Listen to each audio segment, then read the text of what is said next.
Good evening, everyone, and welcome to another episode of your favorite Monday night sports podcast. What's up, cuz? I am your host, Jason Palmer, along with my cousin, the coach himself. He's back in 2023, Lance Irvin. What up, cuz? How are you, sir? I am doing very well. And it's very good to see you here in this New Year 2023. And I'd like to say Feliz Ano Nuevo. Now, I got it right, Sean. I think. I know you butchered it up. It's año. It's año, not ano. Año nuevo. That's what I Sean. said. No, he didn't. Sean, No, ano is different. Oh, Año. Sean, Año. can you say this in Año. Spanish for me, please? Feliz Ano Nuevo. Can you say this in Spanish? Excuse my language. What the hell is this guy wearing tonight? What the hell is he wearing? Can you say that in Spanish, please? This is my olive branch offering to my What's friend, Oliver Branch? my olive branch offering to you guys. Olive bread. So Okay, is that Devin Hester? Is I'm that wearing the Hester? Devin Hester Bears jersey because he's been nominated for the Hall of Fame again. And I'm wearing my Miami Dolphins hat to represent the team that is going to the playoffs on this platform that, only one person in Sports Zone Chicago represents. So this is my peace offering to you guys. Sean, when I was growing up, they called that false flagging in the neighborhood. Yeah, they straight false flagging, man. What? Pick a team. Like, what is he wearing? We don't need your sympathy. We was talking crazy to Sean and I the other day, last night, matter of fact, because now you come on to extend an olive branch for what? It's a Monday night show. It's, national championship football game. And I do love a lot of people who love the Bears. So I do have some empathy for what you're currently going through with the franchise because I was just there with you a couple years ago. So I don't like seeing my friends and family in pain. So I do hope they get this stuff together. However, the Dolphins are my team. It's all right. He's preparing for one more game than we played. That's fine. All right, you get your ass whooped, and then you're gonna come back. And we won't even let you sit on the couch next to us. Stay your ass down and stay up in Wisconsin. And you can't even sit next to us on our couch. Not I happening. mean, Jay, the cheetah can only take you guys so far. You ain't lying. So, I mean, You may want to get a real quarterback. We will. We will. Also, you off the tour bandwagon, or is he retiring? Which one is it? Tua, I hope he retired, but I don't think he is. I don't think he is. Though. I don't think he is. But hey, we'll get to that in the future. Let's welcome everybody to the show. Real quick, Lance, you asked me how you would say, what the hell is he wearing, right? You want to know what that is? Yes, please help. It's que diablos? Que diablos? Like Que the hell's diablos? Que diablos está Que usando? diablos? Está usando. Usando. Come on, Que Spanish diablos? speaker. Que Thank you. diablos? Like what Thank the hell when you say What the hell? diablo the devil? So you say what the hell? Que diablos está usando? I'll wait for you to answer, Jason. I told you what I'm wearing. Jesus. Hey, everybody. Welcome to What's Up, Cuz, our weekly shindig between me and my cousin, Lance Irvin. We appreciate you for joining us here in 2023. Tonight, we have a special edition because the national championship football game is coming on in just a little bit. So we got a few topics that we want to get to before we know you all try to tune into that. But if you can keep the game on one end and watch us on the other end, that's cool. So for those of you who are watching us on our Roku TV Sports Zone Chicago channel, we appreciate you tuning in there, Roku. If you have not downloaded the Sports Zone Chicago channel on Roku, go ahead and download that now so that you can watch us anywhere in your household. For those of you who are watching us on the Facebook live feed, we appreciate you watching us there. You can always send us your comments and questions there. If you're watching us on the Sports Zone Chicago YouTube page, the YouTube live page, we appreciate you watching us there. And if you're watching us on the Sports Zone Chicago app, and if you don't have the app, my cousin, he's getting ready to tell you where you can get that app. You know what? How about the iTunes store, the Google store, and the Amazon Play store, cuz? But I'm just realizing, see, you made me ghetto famous. You know I'm on a lot of apps. And, we're on TV all over the place. When we're at the Proviso West Christmas Herman, lot of people coming up telling me we wrote that they actually watch our show, which you and I knew they was watching anyway. But it actually felt good talking to people and understand what type of show that we were doing. And I had my beard all lined up and shaped up, cut it off, but I'm growing that back. And matter of fact, I'm gonna keep it until the NFL draft. But thanks everyone for watching us. I had a great time at Provisor West, even though Sean tried to tear me a new backside because he had to come out and help us with the show. He did. That's because you were procrastinating. You need to learn that word in Espanol. Procrastinating. Because that's what you did. You made Sean run out there at the last minute. But, man, thank you to Calvin Davis. Thank you to Cyrus McGinnis. And Cyrus, get well soon. We know you're dealing with a medical issue. Get well soon. But they were great hosts out there. That's a good topic to start out on, Lance. And, we had a great time out there at the Provisor West Holiday Tournament, broadcasted live. And man, we had a lot of good guests who stopped in, like this guy here, Donald Pittman, Coach Pittman. We had a great time with Coach Pittman, Jay, and just having an opportunity to talk to some people that was influential on us growing up, especially myself and my family playing basketball, and guys that understand the sport and love the sport, and seeing my man Lavertus, aka Flea Robinson, that played at King High School, that works for the Provisor West School District, that attended King High School, went to the University of Cincinnati, and played in the Provisor West tournament and set some records. And our guy Calvin Davis right there, who was subbing in for Cyrus out there, who was like the AD of Provisor West, and he works for Chicago Public School. He was at the Sports Administration Office. And just having an opportunity. And our man, GVJ, I forgot about GV. Just him going over some of the stories, that John Shire story about him coming off the IV and playing the second half of that game was really good. And the only one was really mad. It was two people mad that day, Jay. Who's that? Myself and Sean, because St. Rita lost again that night. That's why Sean was hot, and Sean still hot because St. Rita lost the other night. This is true. St. Rita was there. They lost. You guys played Whitney Young in the championship game, and Whitney Young defeated Kenwood in the championship game. So I'm surprised they may not want us back because we're losing. We're going to short lines and losing. But they want us back because we did a great show, and people was watching us, and we had a great time. See, Cyrus, Cyrus, we wish you were. Side, thanks a lot, Side. See, they blaming me, but I don't want to keep bugging Side. And Side called us several days, Jay, and he actually wanted us to film the show, go out there and film the show. So if it wasn't for Cyrus, we wouldn't have been there. So shouts out to my man Side. They throw an excellent tournament at Provisor West. Yeah, they have some really good teams, Jay. I'm kind of curious who he's going to have back next year.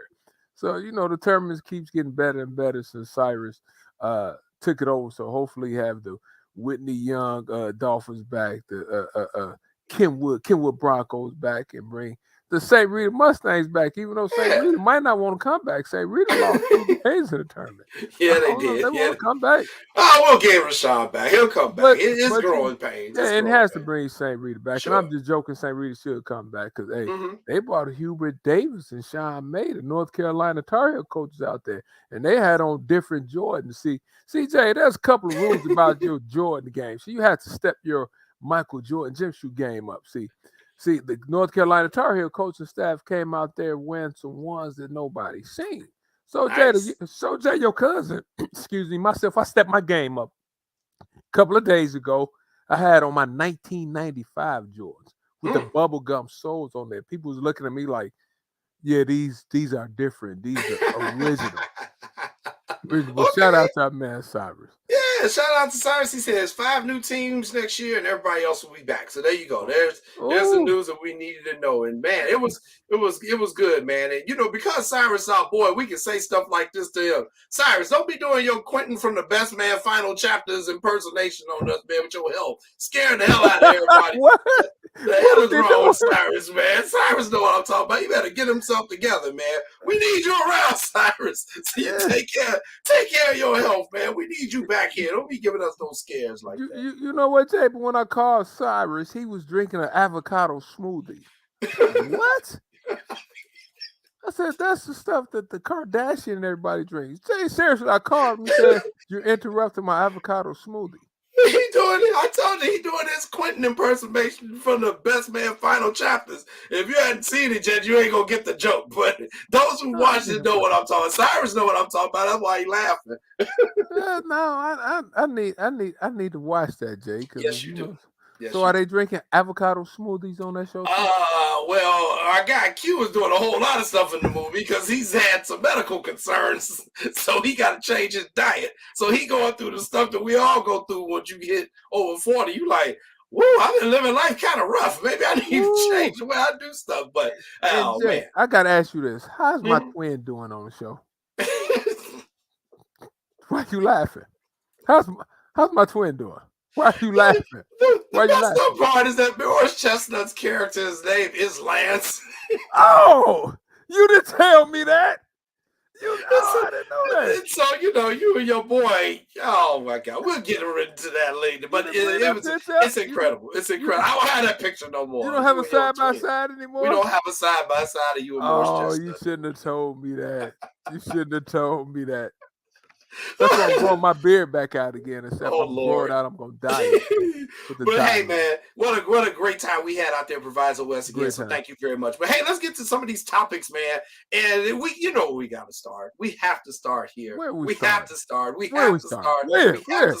because this is the city of Chicago. You are representing them. I am too. Old school. Okay. The Chicago Bears, your Chicago Bears, who concluded their season yesterday after losing to the Minnesota Vikings at home at Soldier Field. The Bears conclude their season, but they win the number one pick in the draft. So there you go, Lance. There's your great consolation prize, and this calls for about a 2-hour discussion on the Sports Zone Chicago family text thread last night. And so I'm just going to ask the question again for all of our listeners. So the Bears get the first round pick in the draft. How do you feel about that? I personally feel like this is an indication on how bad your franchise is. I guess my objection to it is that it's not something that should be celebrated. Nobody should ever strive to be going for the number one pick in the draft because it means you were unsuccessful. However, I also get where you all are coming from and that, we need to rebuild. And if you're going to rebuild, you might as well start with the number one pick. But I want to hear your thoughts. Jay, as a former athlete, you feel bad for the players, right? Because when you go through a season like that, nothing fun really comes out of it for the players, right? You play 17 games, you work as hard as you possibly can, and you end up on the wrong side of the ball more times than not. And the players, you're not really thinking about the number one pick. You're thinking about we lost a lot of games. You're thinking about in football, it's non-guaranteed contracts. Right. So you're thinking about other stuff. But for me, as a sports fan, I'm happy about the number one pick. But in football, you almost better, maybe Sean you almost better trading it because I feel like we need a lot of stuff. We need a wide receiver. We got rid of our linebackers. So we need a lot of things. And you got the number one pick. The quarterbacks are hot. I wish we could take Bryce Young, but we have Justin Fields. So with the number one pick, I don't know how you feel. Maybe we better off trading it to get some more other picks. Maybe you could pick later on down the line. Right. Some good defensive players you could pick up late. But with that also being said, Jay, it's just tough. It's tough when you lose 10 in a row like that. Woo, you sitting there like, woo, you happy for the pick, but as a player, like we suck this year. But they traded away, but from Ron Poles, from his standpoint, they traded away so much to get to this point. So I understand. I'm not going to use the word tanking because I don't believe the players on the field are actually tanking. They're doing the best they could possibly do, and sometimes you are what you are. You third string, you fourth string for a reason. Right. So it's not their fault. But I'm not going to use the word tanking, but it was tanking. Okay, so let me say this. So here's my thing with the number one pick. If you are in need of a franchise quarterback and you get the number one pick, oh, hell yeah, you celebrate. because the quarterback is the most important position in all of sports. Mhm. Let's just put it out there. And if you get a chance to get that franchise-changing quarterback with your number one pick, then hell yeah, you keep it and you go. So then the question becomes, and this is where I think the argument and the disconnect is taking place right now. Do you consider Justin Fields your franchise quarterback? Some people do. Some people don't. Some people are like, he could potentially be a franchise quarterback. I think I'm kind of in the middle on this. I'm not sold that he's the franchise quarterback, but I also think he has the potential to be the franchise quarterback. Sean has made several great points about this, about how he'll have a second year in the system next year, and that the kid is a proven winner in the past. And I can't go against all that. I agree with all that. But I also have to go by what I saw. And what I saw this year, I had some concerns. I think this guy was really struggling reading some of the defense. I think he struggled on some of his throws, even though I think he got better. But I don't like quarterbacks who take off and run after that first read in there and they go. I just think it breeds too many bad habits. And I'm not sure if he can overcome that. I hope he can, but that's my concern. And that's why I'm saying I'm not completely sold on him being a franchise quarterback. But when you look at the skill set he brings to the position, plus his athleticism, which takes it to a different level, I can get where everybody is coming from. And that's kind of where I stand on this. So what would I do with the pick? I don't know. I think you said, Jay, I'm not truly sold on Fields. I think he's a good quarterback. But until we have some pieces around him that can help the situation out, then we can make a better decision, I want to say, if he's a franchise quarterback. Like Sean said, second year in the system, you hope he would better. I will hope so. But he literally, Jay, like, how many people did he really have to throw the ball to? That's another issue. I agree. Like who? And when you trade away the defense, I mean, like Sean said earlier during the year, he thought the Bears would get 8 wins. Yeah. 8 or 8-9. I think if they wouldn't have traded the players that they traded, they were probably on the verge of getting that. But Jay, like when we throw for 77 yards and 125 yards these days, I'm a little concerned about that. But he has all the tools to be a good NFL quarterback. And if he continues to progress and make his reads better, he'll be fine. So we will see. We will see what happens with that. But the Bears season has come to an end. Justin Fields, another season in the book for him. He definitely got some good experience. He got to learn how to slide, though, because I don't need him getting hit. I don't want to see him getting, hurt like that. But I think the Bears have so many needs, especially on that offensive line. I think that's where you have to start. Your offensive line, your defensive line, you need a pass rusher. You mentioned the linebackers. You also need a cornerback. And he probably needs some people to throw the damn ball to. So exactly. you might want to trade that pick and get about 2-3 other picks. And here's my thing, Jay. Like people keep saying, we have a lot of cap space. We have a lot of cap space. If you don't get the right players, what does your cap space do for you? True. No doubt. All right. Well, we'll see what the Chicago Bears do. They definitely have a tough road ahead of them. We will see what they do. But hey, let's stay on somewhat. What up, Sudi? Shout out to our man, Sudi Davis. Yeah, shout out to our guy, Sudi. February 1st, Sudi. February 1st. You'll know what I'm talking about. Shout out to Sudi, yes. Let's stay on the Bears because we got help yesterday. You guys got a lot of help from your former coach. This guy, Lovie Smith, who is still helping the Bears. He is still helping the Bears. Your guy, Lovie Smith, a.k.a. the Black Santa Claus is what people call him these days. Lovie Smith helps out the Bears. He helps them, but he gets absolutely no love in Houston as the Houston Texans organizations has fired Lovie Smith. Yet again, Lovie loses another job. Let me hear your thoughts on Lovie Smith getting fired. It's once again, Jay, that's 2 African American coaches that got fired back to back. Yes. He really didn't have a chance, Jay. The team was bad. They were set up from the Deshaun Watson situation. They were in a bad situation.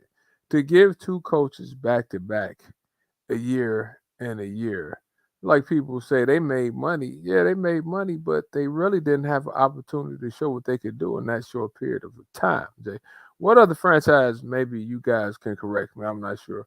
Fired two African American head coaches back to back in less than a year. He wasn't even on the job a full year, Jay. I haven't seen it yet. Neither one of them. I've been For looking. I 4 years. haven't found any organization. That Jay, did that. I mean, but you want somebody to root for the Texans? Why? Why should we root for the Texans? That's the way those two guys got did it. You know, I coach for a living. Everybody knows, Jay. But that's not right, man. That's not right. I get it. They can make the decisions, Jay, but back to back. So are you telling me both coaches you hired, you thought they was competent 100 days ago, but 100 days later, they're not competent after you picked the players for them? It's a good point. It's a good point. And I think we're not fooling ourselves here. We all knew that Lovey was a placeholder. We know that the Houston Texans really wanted to hire. Who was it? Josh McCown. I think it's who they wanted to hire. I think it was McCown who they really wanted to hire, but they got so much flack because they weren't really looking at a diverse pool of candidates. So they kind of hired Lovey out of spite, and you could tell that by the way they dismissed him. They dismissed him out of spite. So. The Houston Texans, Houston got a very large black and brown population down there. I'm very interested to see how those two communities treat the franchise as bearing Houston's name. And Houston got a black mayor, for the love of God. So, and Jay, and to answer your question, they have the number 2 pick, right? Yeah. If you've been as bad as they've been for 2 years, why don't you just do like you've been doing there? Sit out the starters and go ahead and lose. Well, and I think that's what got Lovey in trouble more than anything else. I think him coming out and saying he ain't trying to tank, and I ain't mad at him for saying it, but I think that was where the organization wanted him to go. And I actually think what sealed his fate was them winning that game yesterday. Yeah, I mean, Jay, because you almost like, and excuse my language, I hate cursing on shoot, but you damned if you do, damned if you don't. Right. Like, Lovey was like, no, I'm playing to win. Right. So he went ahead to win, but the general sports fan would say it really didn't make any sense. Right. But then again, Jay, how much difference is in the NFL from the number 1 and the number 2 pick? That's a good point. That is a good point. And that's why I think they were just being petty. I think they were being evil about it. I was, yeah. I mean, I don't, I've never been a big Lovie Smith fan in terms of his coaching style. I don't think he's a good head coach. I think he's a great coordinator. I think the proof is in the pudding. After he had his most success here in Chicago, but he went to Tampa Bay. He didn't really do anything there. He went to the University of Illinois. He didn't do anything there. I did pull up his coaching record. It is under 500 in the NFL. His playoff record is 3-3 in the NFL. But the wins he got in the playoffs were all with the Bears. So, I mean, I'm not a big Lovie Smith fan, but I also think he got played. But, it's kind of hard for me to have empathy for people when they've gotten millions of dollars to get paid. I'm sorry. That's just me. You know what, Jay? Like I said, but it's a human element side to this story, too, right? Sure. And I get his bank account is a lot fatter, and maybe he's living in Florida somewhere. But from the human side of it, I mean, I feel. But with that being said, though, Jay, they say you hired to be fired. Yeah. So at the end of the day, you might as well go ahead. But it's tough for a coach, Jay. You asking somebody to lose, and Lovey is a competitor. You want to win, but pride. It really, right. your pride in a way. But it just didn't make sense because they need a quarterback. Unless I'm wrong, that's Bryce Young. Yeah. And the Bears ain't going to take him nowhere at number 1. So, you're sitting pretty at number 2. Now, if the Bears take him at number 1, that would be absolutely amazing because it's saying that they don't think Justin Fields is the guy. But I just don't think they're going to do that. I just don't think they'll do that. Even though Brian Poles did not draft Justin Fields, and I know we kind of go with this, well, that's not my guy thing. I haven't gotten any indication from Poles that he feels that way about Justin Fields. So let me ask you this, cousin. Yeah. Is Bryce Young a better quarterback than Justin Fields? I can't say that. I can't say that. Potential. I don't even like to get into that type of speculation, Lance, and here's why. Because Justin Fields at least has played in the NFL, so you can see a little bit of sample of him playing in the NFL. Whereas this other kid, he ain't never played in the NFL. we don't know what he's working with. So, you're just guessing at this point and trying to, predict what can happen. So, sometimes you're better off with the devil you have, the devil you know, than the devil you don't know, so to speak. And I'm not calling these guys devils. Exactly. But, you get where I'm coming from. So we shall see. We shall see. It's going to be very interesting. Hey, let's stay on the topic of football and let's get some happy news for the Bears. In addition to the Bears getting the number 1 pick in the draft, people were also celebrating last night about 10 o'clock p.m. because this happened. The Green Bay Packers were sent packing, Lance Irvin. The Detroit Lions went up to Lambeau Field and defeated the Packers. And oh my God, have we all started this photo going around in Chicago? And when Aaron Rodgers dropped back, Jay, in the fourth quarter with about 3.5 minutes left, that ball left his hand pretty. When it got picked off, Jay, I was like, that's ball game. That is ball game. And I said that start of the year, Jay. I said the Lions was going to be better this year. Yeah, I said it too. Remember we was talking about it. I said their defense was stingy. They had a really good year. So, I mean, with that being said, though, I mean, they paid him a lot of money. They paid him a lot of money. Hey, this is going to be the next meme for probably the next year. The Jordan crying meme and this dude. This would be not even a meme, just a gif. This would be it because he was pounding like a little sorry ass bitch. Like, dude, that's a real that guy. Oh, he was pouting. No, he was pouting. He was like, when you're a kid, and your mom says, "No, I want some cookies." No, it's after 8 o'clock. I want some cookies, and then she'll slap your hand like, "Boy, don't make me." And you walk away and you pout and this and this and that. That was him.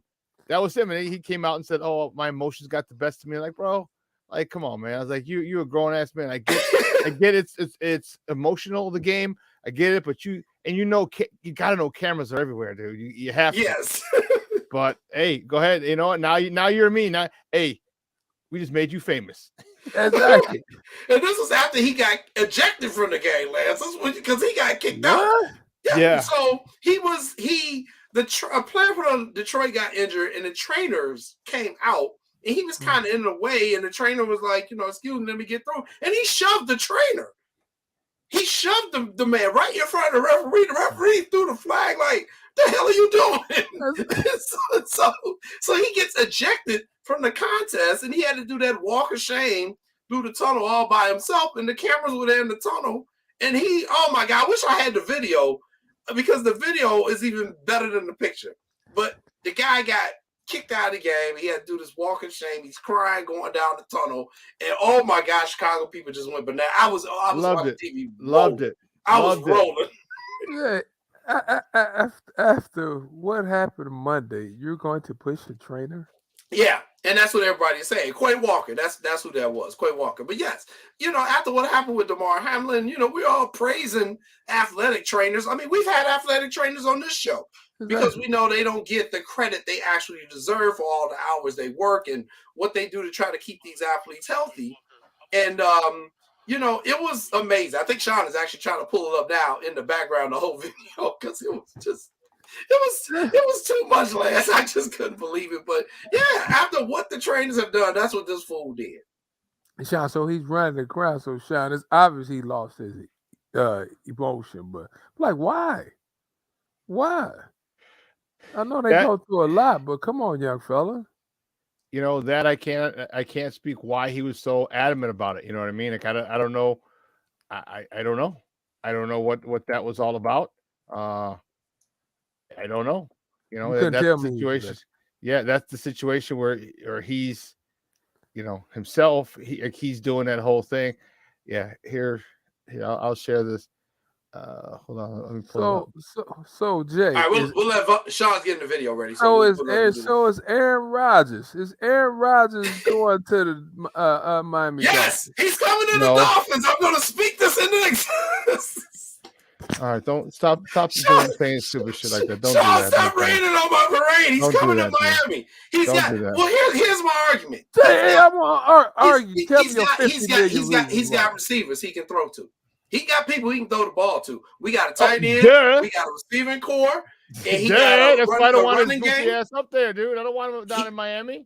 That's why he would come. But he would have had a receiving core if he didn't get greedy and take the $50 million.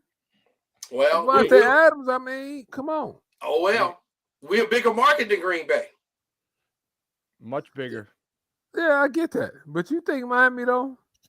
Man, have you seen the moves Miami done made in the last 2 years? They have gone for it. Now, the Bubba Chubb thing hadn't worked out the way we wanted, but even when they did it, Sean was like, oh, shit, they done got Chubb.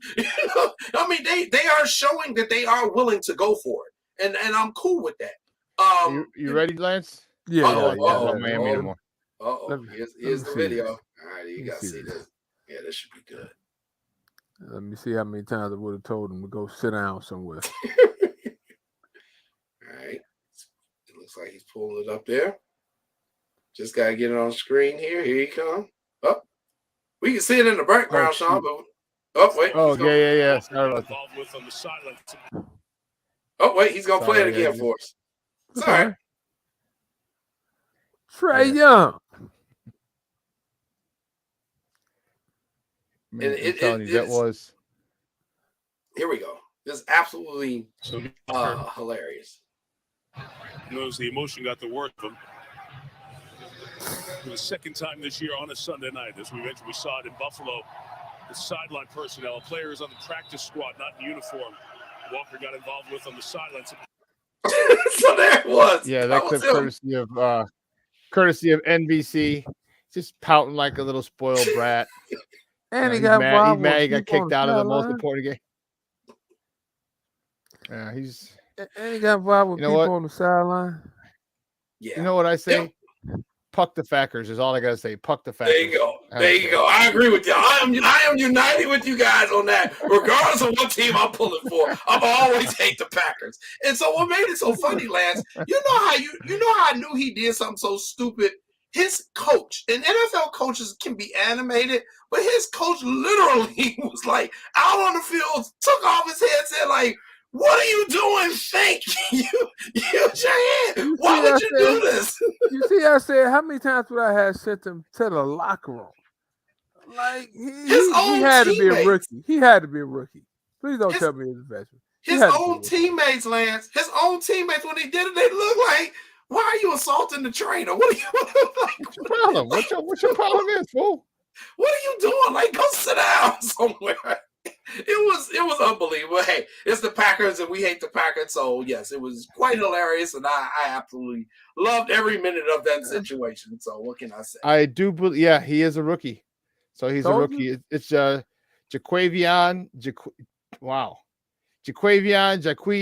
Walker. So they just call him Quay for short. That's why I call him Quay. He was born and made, and he was drafted. He's out of Georgia, drafted by the Packers, and he's a first-round draft pick in the 2022 draft. So yeah, he's a rookie. That right there will get you not bought back next year. Yeah. Well, we'll be keeping that one in the Sports Zone Chicago file because I'm sure all the shows want to use that photo right there. So we appreciate that. Hey, stay on football, but the positive news today before we came on the show a couple hours before, Damar Hamlin sent home from the hospital, Lance. He's gone home from the hospital in Cincinnati. He's back at home in Buffalo. They released a statement saying that yesterday he was able to get up and walk a full lap around the hospital that he was in, that he watched the game and was celebrating the Bills' win, and that the next step in his recovery he can do at home. So we know he still has a ways to go, but thank God Damar Hamlin survived what happened to him, and that it looks like he's going to make a full recovery. I mean, you happy for him, Jay, and I think like everyone else across the country and across the world that saw it, we were praying for him that he came out well and came out great, and he made it. Because, I mean, Jay, I haven't seen nothing like that either or heard anything like that either. I mean, for the young man to still be living is amazing. And I heard somebody on a TV show say if he probably would have been anywhere else, he probably wouldn't have made it, Jay. Shout out to the NFL community, because one after another, from the ambulance to the trainers to the doctors, everyone was on point, Jay. Mm-hmm. And you know how crazy the atmosphere can be. Let you know it is a God upstairs, because in the end, Jay, Everyone was where they're supposed to be. They got to him in just a nick of time. The trainer knew to do CPR, Jay. So, and I'm a firm believer is what he sold, trying to help people in this community better themselves, it came back to him. So shout out to DeMar Hamlin. And shout out to his family. And I could just only imagine how his family was feeling when they came down from the stands. So shout out to everybody that helped him get where he is right now, Jay. Man, whoo, he's lucky. Yeah, he's very lucky. I mean, I didn't watch it live. I wasn't watching that game live, but I started getting all the messages and everything, and I knew something was going on. We have the statement. Sean, can you put the statement up, and then I can kind of read from there. But yeah, here's the statement right here. Okay, so we are thrilled and proud to share that DeMar Hamlin has been released from the hospital and returned to Buffalo. He is doing well, and this is the next stage of his recovery. That came from the University of Cincinnati Medical Center. And then we also have another statement that is, I believe that one is a tweet. Is that from the Bills itself, Sean? That might be, I can't remember who that's tweet. No, that's DeMar himself. That's DeMar himself. Oh, that's from DeMar himself. Okay, I didn't even know he had a tweet that he released. But I mean, everybody just so happy for this young man. I thought the NFL did a very nice tribute to the young man before all of the games around the country. Everyone had the number 3 kind of on their field or displayed somewhere in their stadium. I thought that was a really cool thing. And once again, I'm just really happy this young man survived, man. That was some scary stuff, man. You know what, Jay? I'm definitely happy for him. And, like you was doing too, reading a lot of posts and like we said, praying for him, right? But also, I mean, I don't know how his contract looked, but I know they don't have guaranteed contracts in the NFL either. Right. So, I don't know if he's going to be on the field next year or when he's going to be back on the field. We're not concerned about that. But we're concerned about his medical bills and concerned about how he's going to feed his family. Because when I was reading stuff, Jay, the money went down from here to here if you get injured and that type of stuff too. So hopefully they'll do what's right and make sure they take care of him from a financial standpoint. Yeah. And guarantee his money. Well, I think in this situation, they've already announced that the NFL and the NFLPA have come together and they've made some adjustments in this special situation. Right. However, I do think this tragic event is bringing to light the NFL contracts. I knew that these contracts weren't guaranteed, and my wife was shocked when I told her a couple of years about it. And I was like, Sharice, this is why I keep telling kids play baseball, get your guaranteed $300 million, and you don't have to deal with as much violence as you do in football. But I think this is going to start the conversation just about NFL contracts. The NFL is, pretty much the king in the United States in terms of major sports leagues. And they got the money. They can do better by these players, man. Go ahead, Jason. Read that if you can. I cannot. It's a little too small for me. Okay. It says, breaking news, DeMar Hamlin will be taken care of medically and financially by the Buffalo Bills. This is from Niagara Action. It says specifically, DeMar Hamlin was set to earn $825,000 in 2022. His split rate, if he's on the injured reserve, is $455,000. Placed on IR this week, that's the difference of $20,000. Buffalo worked it out so that he will receive the whole thing, even though he is not on the active roster. So the NFL, the Bills spoke with the NFL and the NFLPA, and they will pay him his full salary. Yeah. Good. That's great. And I think they had to do that. This would have been a public relations disaster. They'd be like, well, the contract. We didn't tell you to have a heart attack on the field. Yeah. Like Pam, man, you shouldn't even be concerned about that. Like, we shouldn't even be in a situation where we're even talking about just that. What they did, they extended so much goodwill and they made themselves a destination spot. One, they got a good team. 2, they got a great fan base, the crazy Bills Mafia. 3, when you saw something that happened like this, people and free agents are going to say, hey, this is an organization that really takes care of us in a situation like that. If I hit free agency and they're one of the teams that's interested in me, I might take a really strong, even a double look at that organization because of what they did to that guy, how they supported him and had his back. Because truth be told, listen, owners, when it's all said and done, Mm-hmm. At the end of the fiscal year, when all the bills are paid, because the NFL is a not-for-profit organization, so all the money they make is split up between the owners. They're making over $300 million a year each. All 32 teams, 31 teams, and then the shareholders for the people up by you, Jay, in Wisconsin. yes. $300 million a year they're making. So what is literally, imagine if you had $300 and to take care of somebody, it cost you $1. Right. Or $2. You know what I mean? Like that is, it's literally lint in your pocket. So, Armando, he literally died for them twice. Yeah. He was pronounced dead. Obviously, you don't resuscitate somebody, if they're alive. So he died twice. He died in the field, and then he also died in the hospital. They had to revive him in the hospital too. So, yeah, they had to do that. Smart move. Great PR, but it was just the right thing to do. Nothing more, nothing less. Just the right thing to do. It was the humane thing to do, man. That's probably the best way to put it, Jay. Mm-hmm. Yeah, humane thing. So, do you guys ever think, Jay, you think the contract should be guaranteed in the next 5 years? Here's my thing. And I was going to actually write on it for my blog, but I decided not to. I wanted to make sure this young man survived and he's healthy before I write it. And I'm going, I got to be smart too when I say shit. Yep. The NFLPA sucks. Let's just say that. Okay, we can say whatever we want about the NFL. The Players Association negotiates these contracts. And y'all put this bullshit out here to put your own people at risk.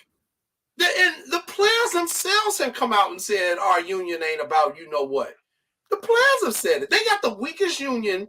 The hockey union is stronger, Lance. Come on, man. Even though hockey players are like, man, our money guaranteed. We don't know what y'all talking about. Baseball got the best one, but the NFL got the worst, man. So, Jay, as a player, correct me if I'm wrong, I think you have to vote for some of this stuff, correct? Yeah. Like, why would the players vote for that? Like, I don't know. Time after game, why would you continue to vote for that? Again, and that's why I wanted to make sure this young man was out first before I said that. Like, in the NFL, players have a kind of a history of doing this stuff. So here's the example. Colin Kaepernick, okay? Everybody knew what was going on. Everybody thought it was wrong. People was taking a stance, we're going to boycott the NFL, until the NFL players themselves didn't really back Kaepernick.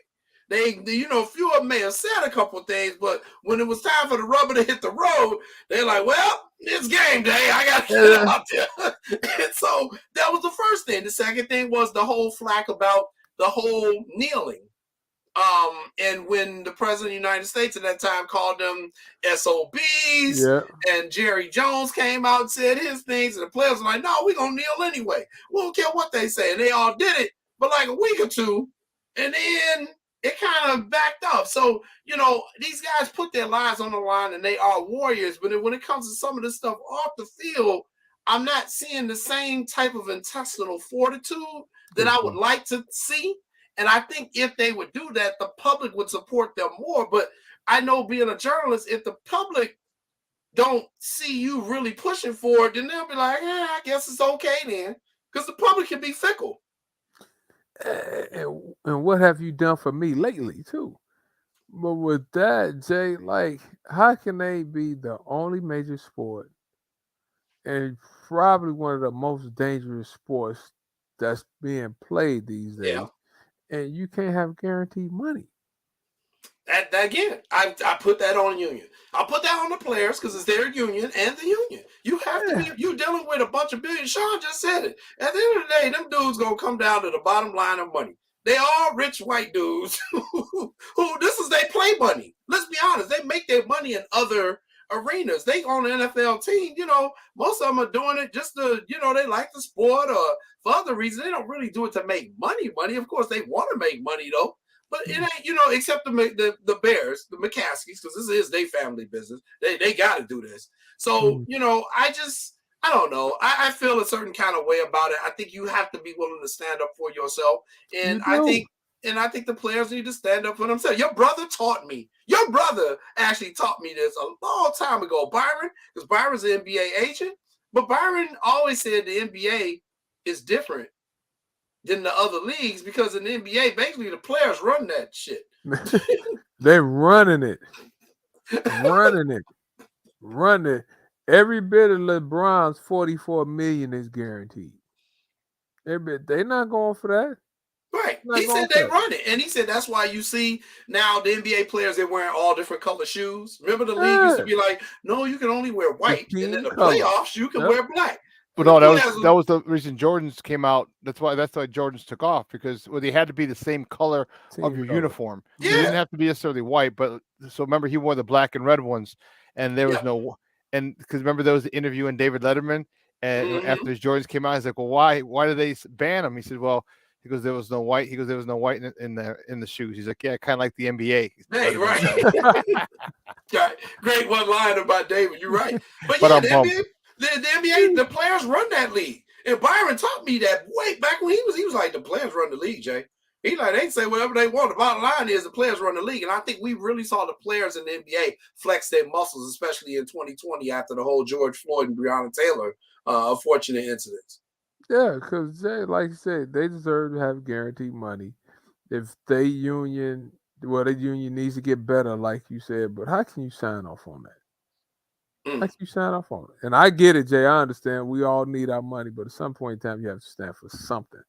I couldn't agree with you more, cuz. I couldn't agree with you more. And, we'll see kind of what happens going forward with that. But exactly, Jay. That's going to be interesting. I'm staying on top of this story, Jay. Yes. Yeah, because I want to see what happens with that. Exactly. Yeah, we want to see what happens with that. All right, let's move a little bit on. We're going to go to college basketball real quick, Sean. We had some news that came out of that. We talked about this back in 2022. It was pretty much right before we went to break. But the University of Texas made a decision. Say adios to Chris Beard. Coach Chris Beard had been arrested on suspicion of domestic violence. Texas has done away with him. Lance, your thoughts? You know what, Jay? I kind of expected that was going to happen, because I understand that when you do those type of things that he's did, it's not acceptable, especially with the way our coach is about how you putting your hands on women. And, I was on a chat with a group of former coaches, and it was half and half. Some people thought he was going to keep his job. Some people thought he was going to get fired. I thought he was going to probably lose it, because the longer it went on, Jay, 1 day, 2 days, 3 days without a decision being made. I think you was the one that said I think you told me a couple of months ago, the longer it goes on, that's when they call legal. Legal is checking it to make sure everything is right before they get rid of you. And I was like, day one, nothing. Day two, legal is making sure they got their I's and crossing their T's. Yeah. And my thing, Jay, was like, how long would it take him to get another job, though? I'm looking at that also. Somebody is going to hire him at a lower level next year. Next year, he'll have another job. Not next year, the year after next, he'll have another job, Jay. Just watch. So let me ask you this: would a black coach get that same opportunity? You know what? I'm going to say no. I'm going to say no. But I'm starting to try to think more positive, Jay. Okay. More times than not, it wouldn't happen. But I've seen often some of the counterparts, some of the white counterparts, they're getting those jobs back. And we could name coaches that have done some stuff and they get jobs back. Like Jay, we could just talk about the pay for play scandal. The only coach that took something on the chin was Michael Boyd in Oklahoma State, and he wasn't even involved in it. And they couldn't go to the NC2A tournament. They took a hit the next year. Everybody else, Sean Miller got a job. Everybody in a job. Bill Self kept his job. The black assistants, the only people that played the price. Book was in jail. Our man at Oklahoma State, my man Lamont, he got banned. Tony Bland at USC. What about Chuck Person? Was Chuck Person involved? Chuck Person was involved semi in that, and with the referee. Chuck Person is not working again. Yeah. Every coach. Will Wade to be back in coaching from LSU. He'll be back this year. Trust me. We just talking about what we what we know and what we seen, Jay. Bill Yeah. Self still over there on the sideline coaching. Nothing happened to Kansas. Did you read anything happened to Kansas? No, I didn't. I didn't. Okay, well, it's interesting. Well, Chris Beard is out at the University of Texas. They say adios to him. We will keep an eye and see where he turns up next, because we don't know. He's making $5 million a year now, and his fiance came back and tried to recant her story. Yeah, I saw that. But and I'll say this because domestic violence is something that I have a lot of knowledge of, covering it for so many years in Chicago, and that's not actually uncommon. A lot of times the victim will recant, and they recant for a lot of different reasons. They recant because they're threatened. They recant because their financial life is tied to their accuser, their abuser. So that when I saw that, I was like, that don't mean it doesn't happen, because this happens kind of all the time. So that was but I was quite aware of that. But we'll see what happens there. And that's $5 million a year for Chris Beard, but hopefully the young lady is okay, Jay. Yeah. But that's a tough situation. But and hopefully he gets the help he needs. Exactly. Let's say that. Exactly. I like the way you phrased that, Jay. And, because I know men who've abused women, and if they take responsibility for it and they go through the treatment programs for it, you can come out a better human being and a better man. And I'm not for throwing away people, but this is going to stain him for the rest of his life, and it should. Just like Chris Brown has been stained for what happened with Rihanna. But I also think that we have to help these men, because there are a lot of broken men in this country. And especially since this is like mental health awareness month for men, especially too. So we'll see what happens with that. We'll keep eye on it, but I definitely think he's gonna get another job. I just think he needs to go through some serious treatment, and he needs to face the legal consequences of that situation that all need to play out first. All right. Hey, let's stay on college basketball. Some good news. Look at this photo here, Sean. Woo, look at these two here. Oh my goodness. We got Lance Irvin and his daughter Brooklyn Irvin. And tell everybody where this photo was taken, Lance. At the Illinois Northwestern men's basketball game last week, Jay. Brooklyn and I said, Brooke, you want to go there to the Illinois Northwestern game? She was like, sure. Northwestern has done a wonderful job renovating that arena, Jay. The only problem I had is this, though. Shout out to my man Chris Lowry's sister, Coach. We need to get Chris on the show too. Sure. About Northwest. It was more Illinois fans than Northwestern fans at the game, Jay. I was kind of shocked at that, cuz. Yeah. Northwestern won, but whoo. Illinois does have a bigger fan base. There's no doubt about that. They got a bigger fan base than Northwestern, and especially with sports, a lot of that basketball has got a much stronger tradition than Northwestern does. But shout out to our guy Chris Collins, former guest here on What's Up, cuz he got a big win over the in-state rival. I was stunned. Hey, I was sitting there I was like, Northwestern Christian, I'm gonna pull this thing off. So they beat them, Jay. They was up by like 13-14 with a couple of minutes left. Then at the end of the game, Jay, they end up winning by they kept it up, so they won by 13. Then last night, Jay, they went and beat Indiana on the road. Yeah, they did. So right now, I think Northwestern, they sitting in good shape, Jay. They're like 13-3 or 12-3. Think they're like 4-1 in the Big Ten. Chris said, damn, y'all, I'm keeping my job because I know he was on the hot seat this year. Chris I need to get some wins. So those guys, Jay, they playing well too. So, we'll see. Hopefully, they can continue to get some more wins. But let me ask you this, cuz. Okay. You're a journalist. Are they Chicago's Big Ten team? We've had this debate. Are they? Your cousin Brooklyn kept daddy. Are they Chicago's Big Ten team? I'm like, well, if they say they are. It's like, is Evanston really Chicago? Well, see, now we're going to get to this whole thing. I'm just saying, I'm just asking. So here's how I see it. Both Northwest and Illinois have strong ties to Chicago. Both of them do.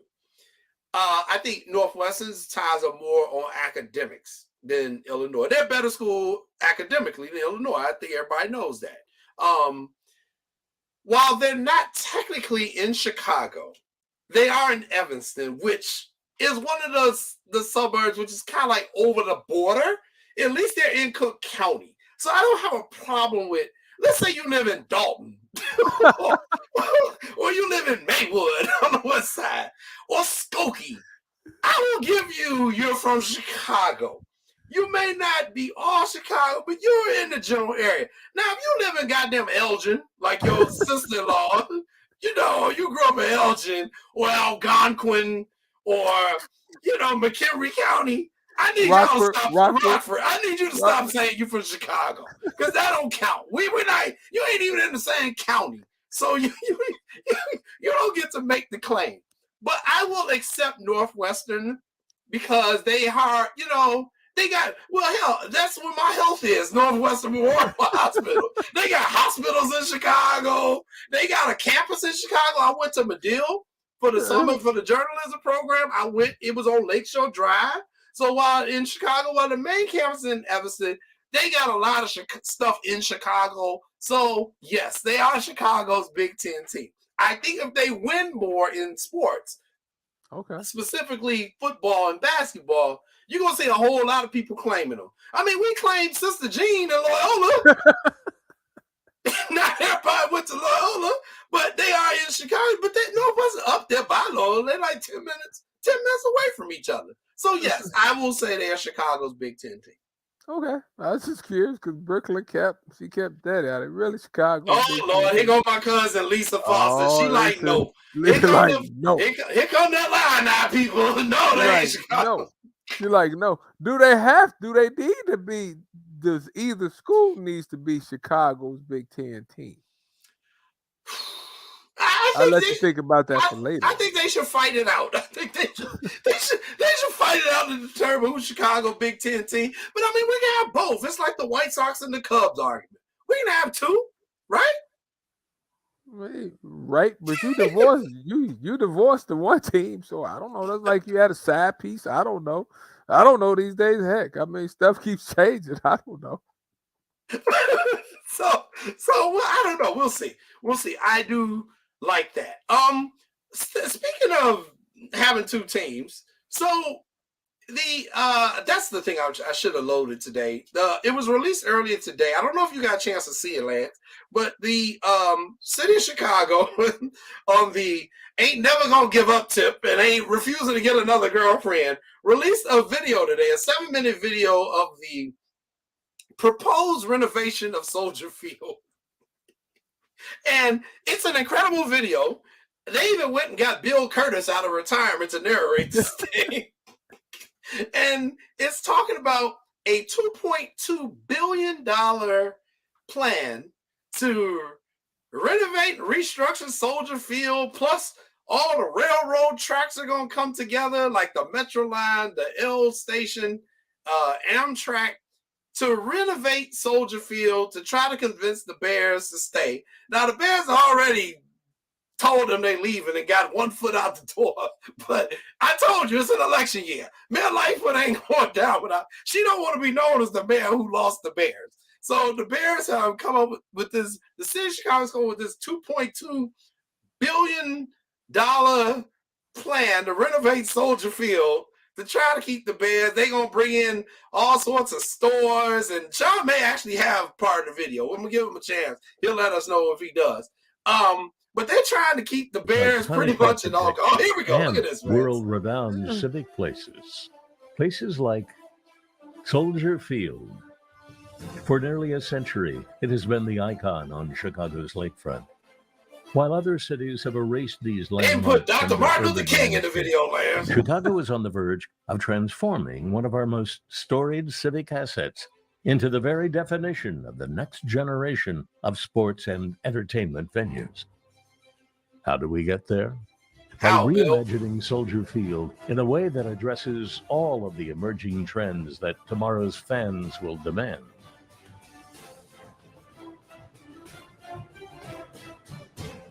Transit access is key.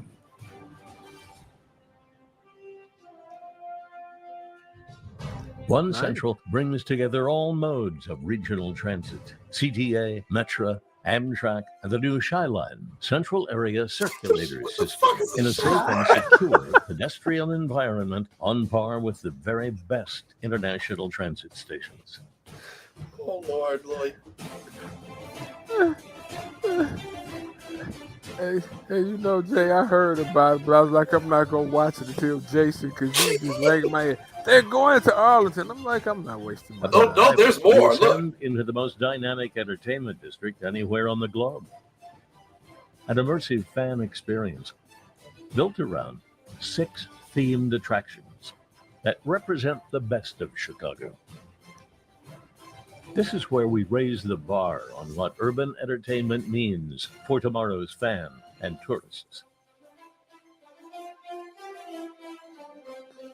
As you approach Soldier Field, the game day atmosphere is transformed through innovative technologies and partnerships with leading corporate brands, bringing fan immersion, engagement, and experiences to a level never before imagined.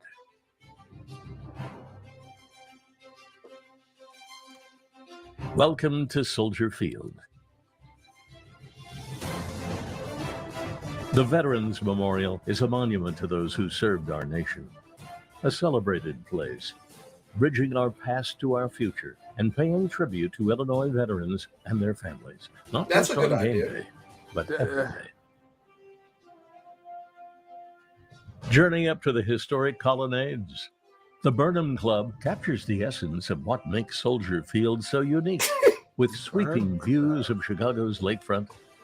The historic architecture that defines Soldier Field becomes the stage for one of the most dynamic club environments in all of sports. So we're going to drink in the Roman Coliseum, apparently is what they're doing here. Puts the city's culinary scene on display in a way no other stadium has imagined. A focal point for fans on game day, and an important new offering for all visitors to Chicago's famed cultural mile. If they do something like this, would be amazing. These are the but you know what? Expected. Here's the problem. Is that the Bears still ain't gonna own it. Right, and that's why they ain't gonna do it. That's exactly it. Okay, that's the whole purpose of them going to Arlington, is to own shit. They own their land. They own the parking lots. They get, okay. So all that is wonderful. It's great, but the Bears to this day they don't get money from the parking. All right, that the city gets all that, or whoever the city sold it to, but the city still gets the city tax from that. Mm-hmm. So now, and also think about it. You know, Virginia just hit 100. So right? She's not gonna be around much longer. Okay. And they're already talking about selling the team because their grandkids and great grandkids, they sound like little spoiled brats, and they want that money. So how can you make more money? So you build a stadium, so the value of your franchise goes up because you own the stadium, you own the land. So now this is going to be a $5, $6, maybe even $7 billion franchise if and when it's sold. So now $4 billion is a lot less than $7 billion, $6 billion. I'm not great at math, but I could. So that's why they ain't staying. If they sold them Soldier Field and were allowed to do that, okay, possibly. But they ain't selling them Soldier Field, and it's all about that paper. So this whole production that they've done, fellas, I told my wife, this is all politics. This is all Lori Lightfoot trying to save her behind. And the fact of the matter is, if they really want to do this, they should have done it 15 years ago when they redid the damn thing. Mm-hmm. The second argument against it is you've now got to convince Chicago taxpayers that we're going to spend $2.2 billion to do this when we got schools that don't have nurses in them. We got mental health facilities that are closing. And the people are going to say, well, how is this money? Yeah, you got to spend money to make money. But every time y'all do this, we don't see the money come back into our community. Like you just keep reinvesting in downtown and other areas of the city. And Sean, you brought up a good point about the parking. Even now, the city of Chicago make all the money parking. And by the way, city of Chicago, y'all gave me a damn ticket on New Year's Day. I'm going to talk about that shit too. What the hell I got to pay the meters on New Year's Day when the damn city ain't even open? That's what I was mad about. I like the city hall is closed. Ain't nobody working. Y'all gave me a ticket for a meter, but okay, I digress. I just think this is way too much, too little, too late. And I just think this is the city of Chicago trying to save face because I think the Bears are gone, man. Didn't you say, Jay, that was Sean Jerry Reinsdorf owns everything associated with the Bulls and the Sox? Was that one of y'all said that he gets the parking and all that? That's the blueprint right there. So why would I, if you a good business person, why wouldn't you just move to Arlington like you said, Sean? Yeah. Well, they wanted to buy Soldier Field, but the city, actually the city, it was the Friends of the Park. So the Friends of the Park, they didn't want that. McCormick Place, the old McCormick Place is owned by Chicago Pier and Expositions, something or other. They're owned by a private company. I said, if they were willing to sell the old McCormick Place to the Bears, right, knock it down. You have a beautiful area, okay, for more than enough room for a stadium and park it. So now the south lot becomes the north lot, all right? All right, you still got still have 31st Street lot, but then also now you can still use the parking lot over right off of where King Drive turns into Cermak, right by the new McCormick Place. All right, and how about that? How about you park in that lot? All of a sudden, once you get to the bridge crossing King Drive, now you're indoors. You don't got to step outside anymore. All right, you don't have to deal with the elements anymore. Or people driving up. You know how people for all the conventions they go and they pull up to the front. Man, imagine it like a Hollywood theme. Every game day, people get dropped off in Ubers. You walk out of the car, 30 feet into the building, and now you're away from the elements again. You know what I mean? And then you just walk across Lakeshore Drive, over Lakeshore Drive into the new stadium. Dude, that would have been it, but they didn't want to sell. So, oh well. I ain't mad. For as much as as many bad things I have to say about the McCaskies and the way they've run that franchise, I ain't mad at them for this. I ain't mad at them either. I ain't mad at them either, Sean. Neither is our guy Charles. Yeah, Meigs Field came into play. We've seen the city screw up a lot of stuff. And I'll throw another one at you that's also out in that area, Sean. They still ain't figured out what they're going to do with the old Michael Reese Hospital. It's been closed 20 years. Yeah, was it for the 94, 96 Olympics? 96 Olympics? They were going to get them here? 2016 was what they were going to use it. The Rio ones. Yeah. I mean, it's been ridiculous how much the city has screwed this whole thing up. And I'm like, now y'all coming up with something in 2022 when these people have left? Like, and they already have a purchase agreement. Right. They got architects and designs. Right. And how long would it take them to actually build this? That's $2.2 billion worth of renovation. Year and a half. Oh, it would be easier just to build a new stadium. It would take shorter time. It would take less time. Because if you saw what they did at the ends of the stadium, they collapsed those. They got rid of those so they can build the new stuff. Kind of the walkway would be on the south side, it looked like, of Soldier Field, the south end zone. So you got to collapse all that and then build. Yeah, it's a lot, dude. It's not. Like, come on. It's really, it looks nice. And people are like, well, maybe. No. It ain't happening. It ain't going to happen. Nope. It has to be forward thinking. Like Jason said, the last time they did the stuff to the stadium, they should have did it then. Yep. I was at that game, the last game, when they lost to the Eagles. And then the next day, they had, next day, they lost to the Eagles that day. They started moving, taking out the seats that day. Next day, most of the seats were gone. They were gone. Should have did a dome. Should have, would have, could have. Then you could have had the NC2A March Madness there and other stuff. But it is a great video. I like the video, and I love Bill Curtis. Bill Curtis's voice is still smooth. Bill got to be 90 years old. I'm Bill Curtis. Me and my friends used to make fun of. We would just. That was the line. I'm Bill Curtis. I didn't pull Bill out of mothballs and do this video. I'm like, whoa, Lord, Chicago really trying. This like that desperate. It's not hard. She done already got a new man, y'all. She got a new man. Let it go. It's like Gladiator. They brought the old Gladiator out of retirement to slay Russell Crowe. He's like, nah, I got this. McCaskey's like, nah, that's okay. I'm good. So when is the lease up? I salute you. when is the lease up? It's like 4 years, maybe. They have a lot of time. They can always get out of it, but they got to pay a penalty. But it's a couple million. They don't give a shit. So when they gonna start building the Arlington Heights? Well, they got it first. They have to purchase the land. They haven't. They actually haven't purchased the land. They agreed. They have a purchase agreement to buy it. Mm-hmm. So what they're doing now is they're doing their due diligence, making sure the land is fine, it's not toxic, because who knows what the hell you've had in there with horses and all kinds of trucks and various Bob Baffert, but all kinds of different machinery in there, to for whatever reason, So they're making sure the land is good to build on the whole nine, because you're gonna have to support 60, 70, probably 70 to 80,000 at least 70 person stadium. Mm-hmm. So you have to make sure. So they're doing all their due diligence, and so it'll take. So it might get done maybe by the end of the year, or beginning of spring of 24, and then they once they do that, and then they got to have the groundbreaking. That'll probably take 1.5 to 2 years to build. So you're looking at 26, maybe the 27 season is when they have the first game at Arlington High. Because then not only that, but you got to build the infrastructure. You got to have all the Amtrak and the metro routes that go out there. Right. And the sideline, Sean. And the sideline. How can I forget the sideline? Exactly. And why is Georgia already up 10-0 in the first quarter? Well, because we knew how that was going to go. But yes, the sideline. I was like, what the hell is the sideline?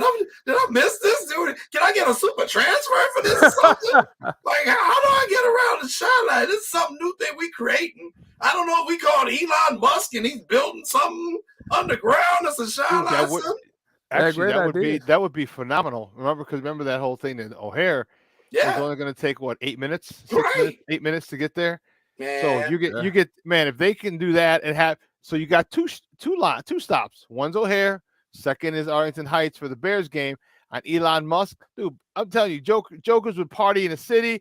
All right, we got about a half hour before the game. All right, let's go hop on the train. We'll be there in 10 minutes. And they were actually making that thing regional, Lance and Shaw. When he was talking about doing that thing was going to connect all the way up to Milwaukee. Really? And you would be able to get from Chicago to Milwaukee in like 25 minutes. They were going to try to do a regional, have it go all the way to like Gary, and and I actually think that's what transportation in the future is going to go. I mean, we may not be alive to see it, but your Brooklyn may still be alive. I do think America is going to try to connect a lot of their cities like that, especially the bigger cities. Yeah.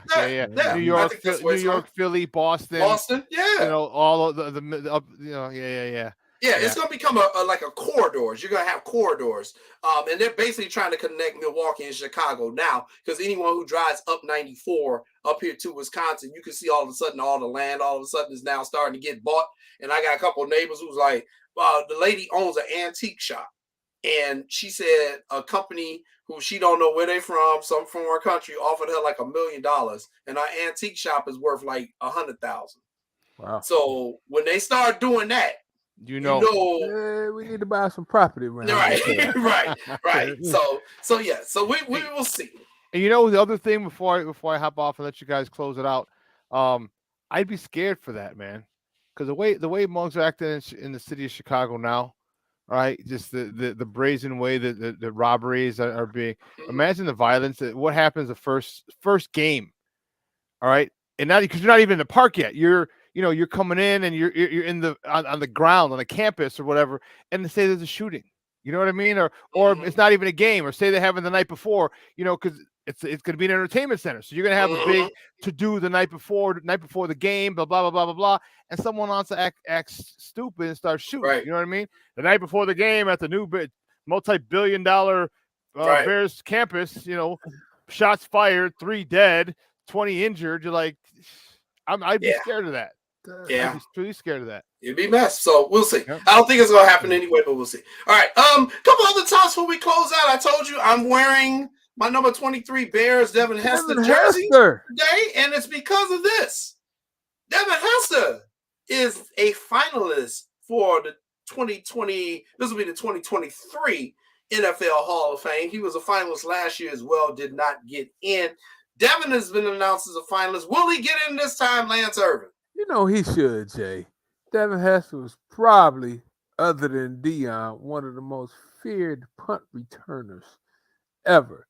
He has, I can't remember the touchdown total, Jay, but I want to say about 19 to 20. I know it's up Something there. like that, because our guy from Atlanta just broke the record. Cordell Patterson just broke it this year. He should be in the Hall of Fame, Jay. Come on now. He didn't get it last time. But like Devin Hester, I'm going all in for 23. The other bad man, when you kicked it to Devin Hester, I used to sit there like, ooh, it's Must about watch to get TV. good up in here. It was So must shout watch out. TV. Hopefully he gets in. Hopefully he gets in.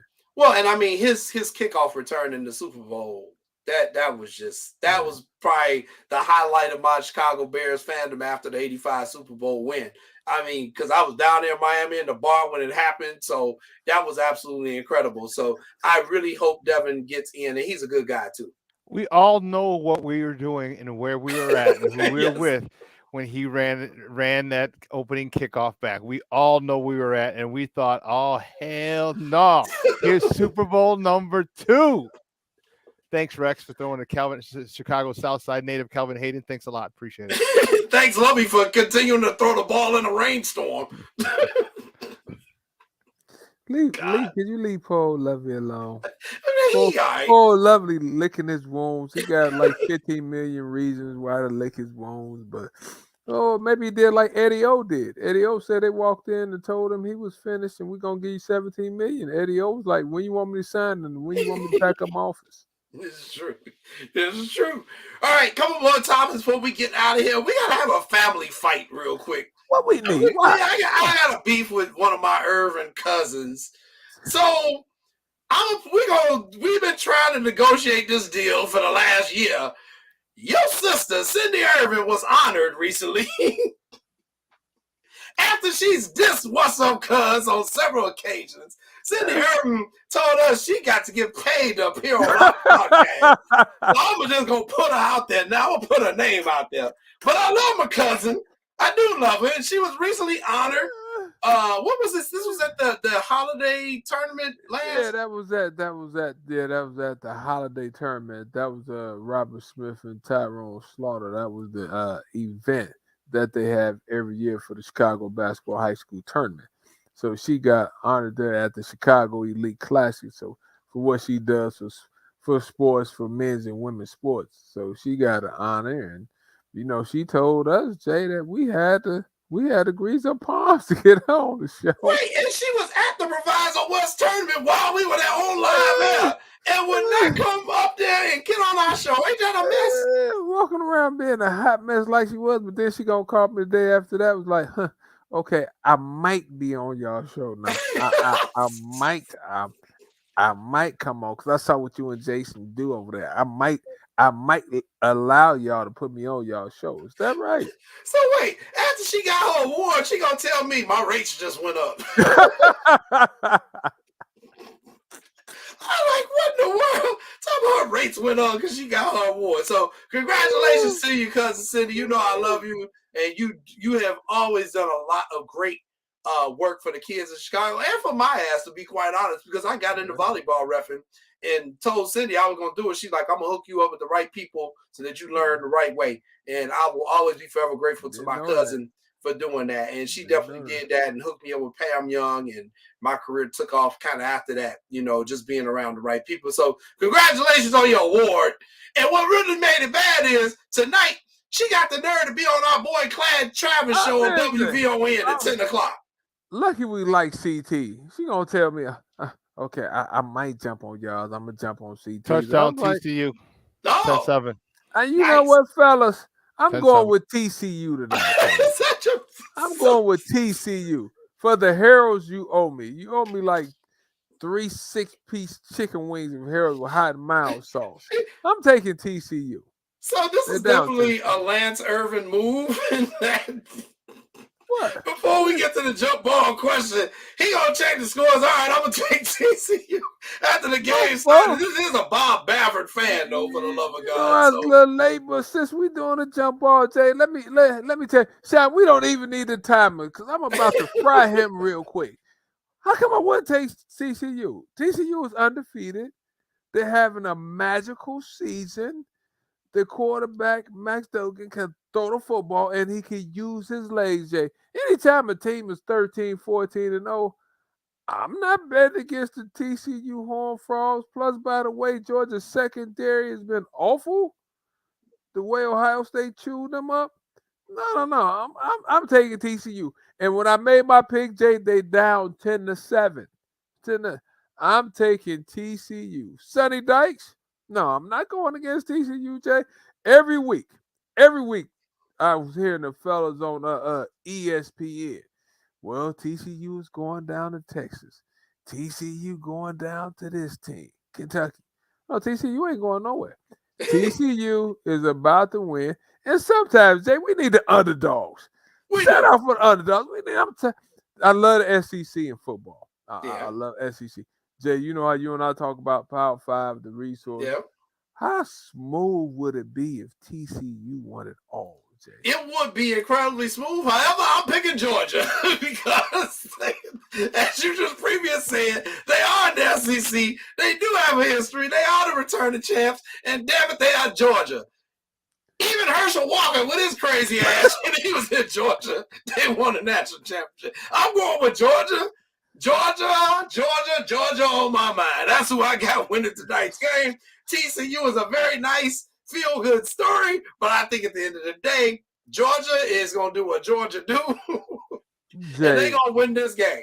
The way TCU did my Michigan Wolverines, yeah, they did them too. Well, we were kind of physical up front, but the way they ran through us, I mean, I was shocked. We gave up about 900 points.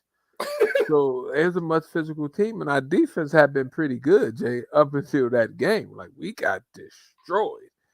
and the way that Ohio State scored on Georgia, Ohio State truthfully should have won the game if it wasn't for, a couple of plays late that helped them out. But I'm taking the Horned Frogs, Jay. I mean, something special is in the air. Something special is going to happen. I'm taking TCU. And make sure you have my chicken wings the next time I see you, okay? From Harold's. I will make sure I do that. I'll be down there next week. We can do a Harold's Day. We can do a Harold's Day. So I will say this as we get ready to close out this episode. We had a little family outing last week. Me, you, Paula, and Brooklyn. We went. I took the Irvin family to the gun range. I wasn't gonna bring that up, but if you're gonna bring it up, I took the Irvin family to the gun range, Sean, and I gotta admit, I was surprised how well they did as novice shooters.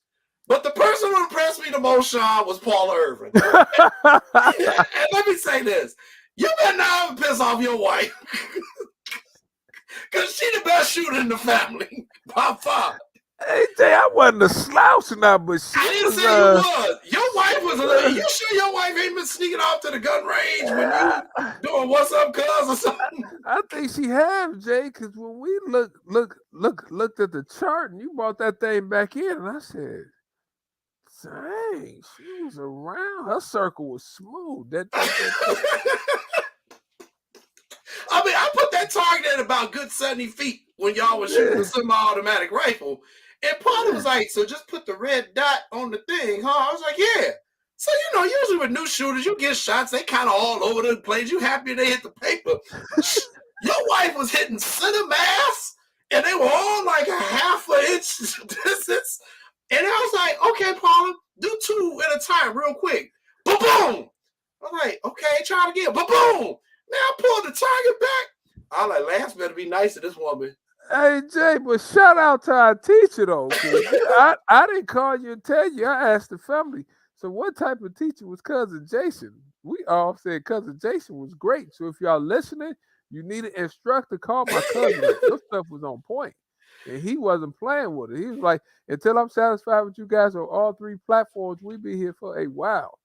I was like, dang, but shout out, I appreciate it, Jay. We got to go next month, too. And you know who we need to have on the show? Who? Our girl, Javonda. Oh, yeah, we got to get Javonda. Oh, you know what? And I'm glad you mentioned that. Javonda lost her mother recently. The funeral was a couple of days ago. So shout out to gun instructor Javonda Douglas on the passing of her mom. I did talk to her. I'm going to talk to her again. And we do have to get her on because she can talk about shooting as a sport and how more African Americans are getting into the shooting sports. I'm actually glad you mentioned that. But yes, we had an interesting family outing holiday break. But Paula Irvin, woo, I was like, man, Lance, don't leave this woman, man. Don't do no dumb stuff. I can't help you. Hey Jay, you know the thing about Paula is this though. She wasn't an athlete in high school, Right. but she should have been an athlete, right? She could hit a golf ball a country mile. What she did at the gun range every time we go, she's spot on. I told her, she's a fraud. She's a fraud because she should have been an athlete. I don't know what Pops did, aka Paul Rice. You should have had my baby as an athlete. I'm gonna have to call my father-in-law. I got a bone to pick with him. Yes. Yeah. But you know, and I tell people a lot of times women can tend to be better shooters than guys, in my experience, because they take the ego out of it a lot of time.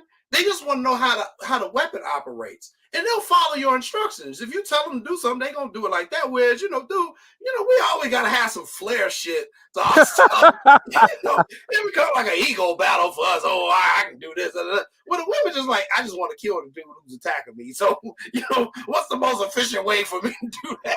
So you teach them, they be like, boom, boom, boom. And Brookie did good too. Yeah, Brookie, I know. I was like, Champ, you sure you haven't been and when I'm living in Florida, she gonna need to get her gun. They crazy as hell. Great instructor, great time, Jay. We're gonna promote great time. So we'll put a photo of the Irvin Palmer family out at the gun range on our next show. But hey, that is it for this episode of What's Up, Cuz. We will be back next week with our first guest of 2023 at our regular time, 6 o'clock to 8 o'clock. We will have a regular show. Until then, everybody enjoy the NCAA football tournament. I am Jason Palmer. That is my cousin Lance Irvin. For our producer, Sean, the Superback Sierra, we thank you all for tuning in to What's Up, Cuz. Feliz Años Nuevo. And there's the photos that was taken by my wife off the boat. Happy New Year. Very close, Jason. It's Año. Año. Because you said Happy New Year's. I put the plural on it. I should. Yes. Feliz Año Nuevo. Feliz Año Nuevo. There you go. There you go. That only took 4 lessons, Lance. Hey, we got to work with you. So, see, here's the thing. Like you're as you're learning this. Let me take this down so we can touch you. As you're learning it, you don't have to enunciate every word properly, because that is not how you talk, because this is how you sound when you say Feliz Año Nuevo. So if you just say Feliz, but you'll get it, okay? Because you're trying to get the word. Just Feliz Año, just Año, Feliz Año Nuevo. Feliz Año Nuevo. There you go. A lot because you're so worried about the diction and the proper pronunciation. You're enunciating very, very completely. But again, that is not how people talk. Okay. People do not talk like this. Okay. So just smooth, Feliz Año Nuevo. Feliz Año You'll Nuevo. get it. There you go. See? There you go. See? Me and Justin Fields, Sean. We gonna get there our second year in the program. That's all we need. See, be smooth like you picked up and shot the shotgun. You picked that thing up, you was spot on. Send a mask. Like, stay smooth with it. Okay. All right, we getting there. So there you go. My Espanol will get mucho. Stop trying to do too much. Mucho better in 2023. All right, we're out of here, y'all. Peace out.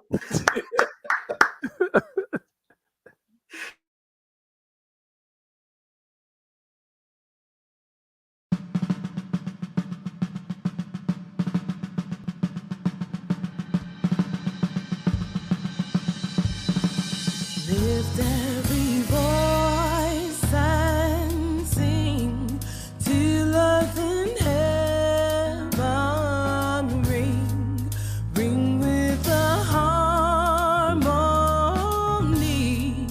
of liberty. Let our rejoicing rise.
march on to victory.